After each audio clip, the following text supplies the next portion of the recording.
What's up, everybody? Welcome back to the channel. And today we're going to be looking at Absolute Swamp Thing by Alan Moore. Now, this is volume 3. This is the final volume. All right. And this is work created mainly by Alan Moore, Rick Veitch, John Tarlbean, Alfredo Alcala, Stephen Bissette. This does include new coloring by Steve Olive. So, this is something new that people who have already read this run can kind of enjoy, a new kind of style of coloring. It's also different from the coloring that you see on the app DC Infinite. I believe they use the original colorings on the app. So this is a completely new coloring experience if you've already read this before. Now, this collects Swamp Thing 51 through 64. It has a bonus story from DC Presents number 85. This collection also features Alan Moore's complete script for Swamp Thing number 60, as well as behind-the-scenes material from the original artist. Now, that's something I really love about Absolutes, is that they include a lot of like behind-the-scenes kind of extra stuff, like scripts and or kind of letters or essays from the creators, and it kind of gives you a peek behind the curtain of how creators come upon ideas and how they put stuff together. So this is retailed at $99, which is pretty much basic for a Absolute edition. However, I'm pretty sure you can find it cheaper at other places, or cheap graphic novels. All the other places, even Amazon and Target online, you can find them at a discount price. You don't have to pay the $100. So shout out to my comic shop for giving me a discount on this. They also give generally discounts on 25% off on all collected editions on Tuesdays. That's Freedom Comics in Toledo. So if you're ever in the area, go check them out. Into this, for me, I have already collected the first 2 editions, so for me, just collecting the third one was a no-brainer. Nice. Wow, this is awesome. Let's take a look at the back. Right there, you got some artwork by John Tarlbean, and that's just Abby and Swamp Thing just kind of going off into either the sunrise or the sunset. I don't know, it looks like a sunrise to me. So here is the book. Nice. Hey, this is nice. All right, so I love this cover, man. A lot of these covers for this edition have like a suede feel to it. I'm not sure if you can see the texture, but it's got like this soft, mossy texture to it, and it's just an amazing book. And we'll take a look at the spine. Nice. Awesome DC Black Label, man. That's super classy book right here. And I'm gonna take a look. I have already stretched this book out before I started the video, so we can go ahead and jump right into it. And here we go. We got the credits and the table of contents. So one thing that I would like to say about this book that a lot of books don't usually have, like omnibuses or even some absolutes, is that this is the pages are numbered chronologically from 1 to whatever, so you can easily find your spot with the table of contents. You're just looking your way through. A lot of omnibuses don't have that. They might have the issues and stuff, but they don't have page numbers, so you can't really go, oh, I want to go straight to that issue. They might have like numbers, but it's for the pages of that particular issue. But this one, it seems to be numbered all the way towards the end, so you could definitely go on the table of contents and be like, okay, this is, I want to read this. All right, so we're going through it. So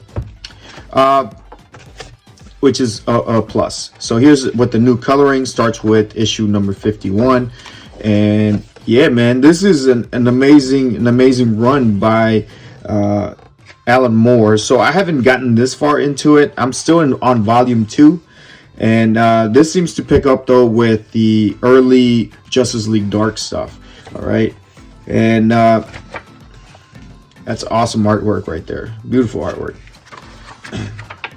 But yeah, this is considered one of Alan Moore's best work. In my opinion, it's better than The Watchmen, and I love The Watchmen. The Watchmen was such a great read, but to me, the Swamp Thing stuff, man, he really let go with this. I love the artwork in here. You got a Batman appearance, like I said, Batman right there, giant size. He does appear, like I said, this is like your earlier Justice League Dark stories when they were not officially known as Justice League Dark, but all the elements were there. And I just love how creative they got with the panel work. It wasn't like a structured kind of like if you watch if you've read The Watchmen, it's kind of just squares, right? Square, square, square, square, very geometric. But with the Swamp Thing, there's a lot of liberty that gets taken into it, to where you got all these wacky, crazy panel work, where a lot of times they mimic like sometimes like vines or grass or water, and it's just very organic, and it fits the theme of Swamp Thing very well. Some of them are really creative. We got some like interstellar stuff. I have read this issue before, where Swamp Thing goes to his own heaven, his blue planet, and he kind of creates his own reality, which is kind of awesome. That tells you how powerful Swamp Thing is. He can create like his own reality out of the green or the blue, whatever you want to decide. But that was a pretty interesting story. It can be read on its own as a one shot. Let's get back to some of the extras. So we got Superman appearance. All right, let's look at the extras. Death of Swamp Thing. To commemorate the apparent passing of Swamp Thing in issue 53, this death certificate from the Gotham City Coroner's Office was made available as a promotional giveaway. See, this is awesome. I didn't know about this. This is like something that would be cool to have. You have like some sculpting here by John Tarleton with an essay by him as well.